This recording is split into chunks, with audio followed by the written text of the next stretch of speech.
สบายดีมื้อนี้มาพบกับแอดมินเพจการ์ตูนลาวซึ่งมื้อนี้เราจะมาอัดคลิปแนะนำการใช้โปรแกรมอ่า Blender 3D เนาะตัวนี้ซึ่งนี่เราจะเปิดหน้าต่างของโปรแกรมขึ้นมาก่อนอื่นจะเป็นอันนี้เนาะ Blender 2.78 คลิกเข้าไปเนาะเป็นการอัดคลิปข้างทำอิฐของข้าพเจ้าสู่โปรแกรม 3D นี่เนาะเพราะว่ามันจะแตกต่างกับโปรแกรม 2D น้อยนึงเนาะเอาไปเริ่มกันเลยทำอิฐพื้นฐานก่อนอื่นเนาะสำหรับผู้ที่เริ่มต้นใหม่เบสิกแท้ๆเนาะที่บ่เคยจับโปรแกรมนี้จักเทื่อเลยเนาะก่อนอื่นเราจะไปแนะนำเครื่องมือ Select ซึ่งเป็นตัวเมาส์ในหน้าตาการเฮ็ดเวียกของเรานี้มันจะต่างกับ 2D บนว่าเนาะการ select วัตถุบางอย่างตัวอย่างเช่นว่าวัตถุนี้เนาะในโปรแกรม 2D เราจะคลิกในการ select เราจะต้องคลิกซ้ายเนาะส่วนว่าโปรแกรม 3D นี่เราจะต้องคลิกขวาต่างกันน้อยนึงเท่านั้นเนาะเครื่องมือ select คืออันนี้เนาะและในโปรแกรม 3D มันจะมีอยู่3แกนก็คือแกนx นี่เนาะ x เป็นซ้ายขวาเนาะ x ซ้ายขวาตัวนี้y หน้าหลัง z ข้างทึงเลยข้างลุมเนาะจับเขาจะจืดง่ายๆแบบนี้และเครื่องมือต่อไปselect เนาะแมนการ select วัตถุหลายๆอันในเวลาเดียวตัวอย่างรูปวงมนนี้หน้าต่างของเรามี3วัตถุตอนนี้เนาะเฮ็ดจังได๋สิเลือกวัตถุทั้งหมดในคราวเดียวเนาะกดปุ่ม A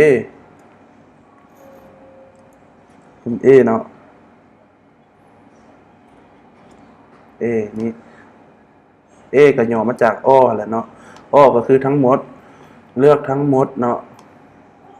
ง่ายๆเนาะบ่ยากนี่เนาะเอาก็ได้ฮู้ไปน้อยนึงต่อไปนี้จะเป็นการเคลื่อนย้ายวัตถุเนาะเฮาฮู้จัก select แล้ววันนี้เฮามาเบิ่งการเคลื่อนย้ายวัตถุการเคลื่อนย้ายในวัตถุในโปรแกรม 3D นี้จะแตกต่างกับ 2D เนาะเพราะว่าเราจะต้องคำนึงแกน x แกน y แกน z แล้วบ่แล้วเนาะเราต้องมีค่อนข้างมีขั้นตอนหนึ่งก็คือถ้าอยากย้ายไปพร้อมๆแบบฟรีสไตล์ก็คือย้ายไปทางใดก็ได้ซ้ายขวาหน้าหลังเทิงลุมนี้เราจะต้องกดปุ่มจี้ง่ายๆเลยเนาะปุ่มคีย์บอร์ดเฮานี้เนาะปุ่มตัวจี้นี่ก็คือย้ายวัตถุแบบฟรีสไตล์ย้ายไปทางใดก็ได้ตามใจมักเนาะง่ายๆกันเลย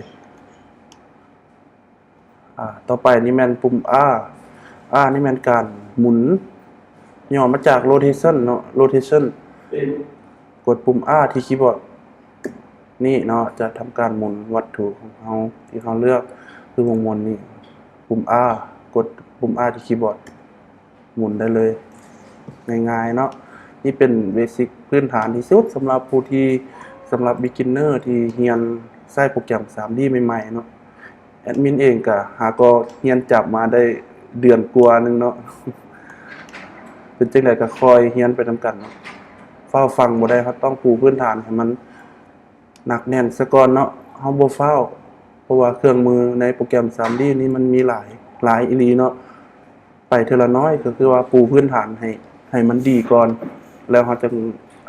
ก้าวขึ้นไปเนาะต่อไปนี้จะแม่นselect เนาะ select แล้วเฮ็ดจังได๋เพิ่มขนาดความใหญ่ความน้อยของวัตถุเฮาง่ายๆเลยก็คือกดปุ่ม S ที่คีย์บอร์ดเนาะ S แล้วก็ลากเมาส์ไปเลยเนาะปุ่ม S ลากเมาส์ใหญ่น้อยเนาะตามใจง่ายๆเนาะคำสั่งพื้นฐานง่ายๆตัวนี้ต่อไปจะเป็นการแนะนำปุ่ม select เคลื่อนย้ายอย่างที่มันซับซ้อนขึ้นน้อยนึงเนาะ กดปุ่มคือตัวอย่างปุ่มจี้เนาะจี้เฮาฮู้แล้วว่าเป็นการเคลื่อนย้ายวัตถุแบบอิสระเนาะไปทางไหนก็ได้ซ้ายขวาหน้าหลังเทิงลุมกดปุ่มจี้ตามด้วย X เนาะ X ก็คือเฮาฮู้ไปแล้วก็คือการเคลื่อนย้ายวัตถุแบบซ้ายขวาเนาะปุ่มกดทับอิฐกดจี้เนาะกดปุ่มจี้เนาะจี้แล้วก็ X เป็นการย้ายวัตถุแบบซ้ายขวาเนาะซ้ายขวา GX ซ้ายขวาเนาะนี่มันจะบ่ไปทั้งหน้าทั้งหลังแล้วก็บ่ไปทั้งทึงทั้งลุมมันสิไปแต่ซ้ายขวาเนาะต่อไปได้เกี่ยวรถว้านี่เนาะต่อไปกดปุ่ม G ตามด้วย Z เนาะตามด้วย Z มันจะไปข้างทึงกับทั้งลุมเนาะก็คือเฮาฮู้ไปแล้วว่าแก่น Z แม่นการย้ายวัตถุแบบขึ้นทึงและลงลุมเนาะต่อไปกด G และ Y หน้าหลังมันเป็นการย้ายวัตถุแบบทั้งหน้าและทั้งหลังเนาะ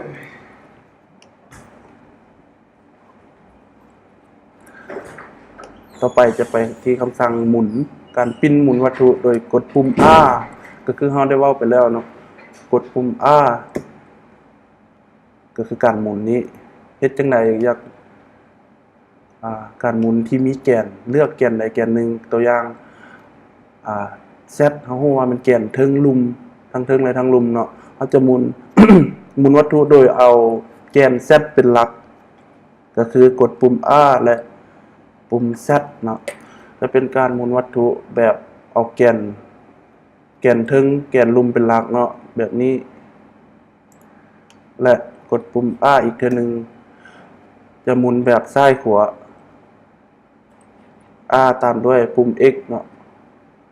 อันหมุนโดยการเอาแกนซ้ายขวาเป็นหลักต่อไปแม่นกดปุ่ม R อีกเทื่อนึงเนาะกดปุ่ม R ตามด้วยปุ่ม Y เป็นการหมุนแบบแกนหน้าหลังเป็นหลักเนาะค่อนข้างสับสนหน่อยนึงเด้อ beginner ทั้งหลาย ได้ใช้ความจื้อจำหน่อยนึงเพราะว่าก่อนสิย้ายวัตถุหรือว่าเคลื่อนย้ายอีหยังบางอย่างเล็กๆน้อยๆจะต้องได้มีคำสั่งเนาะมันจะแตกต่างจากโปรแกรม 2D น้อยนึงเนาะค่อยๆเรียนรู้ไปทีละน้อยสุดท้ายนี้จะแม่นปุ่ม S เนาะ scale ก็คือขนาดของวัตถุคือเก่าเนาะมันสิมีแก่น Z มันแก่นเทิงลุมเนาะแก่น X เป็นแก่นซ้ายขวาแก่น Y เป็นแก่นหน้าหลังเนาะถ้าเฮากดปุ่ม S เขาจะเลือกรูปวงมนนี่เนาะรูปวงมนตัวนี้เขากดปุ่มS ตามด้วยแกน Z เนาะจะเป็นการยืดหดวัตถุแบบข้างเทิงและข้างลุมเนาะกดปุ่ม S อีกทีนึงตามด้วยปุ่ม X เอาไว้นะการกด อีกทีนึงเนาะครับกดปุ่ม S ตามด้วยแกน X กดปุ่ม X นี่เนาะจะเป็นการยืดหดวัตถุในแนวนอนก็คือซ้ายขวาเนาะ X ก็คือซ้ายขวาและสุดท้ายนี่มันกดตัว S คีย์บอร์ดแล้วก็ตามด้วย Y การยืดหดวัตถุแบบหน้าหลังเนาะสำหรับมื้อนี้ก็คือสิมีแต่เท่านี้เนาะเพราะว่าเฮาจะเรียนรู้ไปเทื่อละน้อยเนาะเอาหลายเทื่อเดียวบ่ได้เพราะว่าเฮาต้องปูพื้นฐานเบสิกไปก่อนสำหรับผู้ที่เริ่มต้นนี้เพื่อก้าวเข้าไปสู่มืออาชีพในอนาคตเนาะปูพื้นฐานไปก่อนค่อยเรียนรู้ไปเทื่อละเครื่องมือเฮาบ่ต้องเอาหลายก็ได้เนาะเครื่องมือสมมุติว่ามี100เครื่องมือจังซี่เฮาเอาประมาณ10เครื่องมือก็พอก่อนเพราะว่าเอา10เครื่องมือแล้วเฮาสามารถสร้างงานโมเดลตัวใดตัวหนึ่งขึ้นมาได้โดยที่ใช้10เครื่องมือนั่นแหละเนาะเฮาบ่ทันเอาหลายเทื่อเพราะว่าเรื่องการจื้อจำเนาะมันจะสับสนหน่อยนึงเท่านี้ก็มื้อนี้ก็มีแต่เท่านี้ก่อนเนาะพบกันใหม่คลิปหน้าขอบใจเย้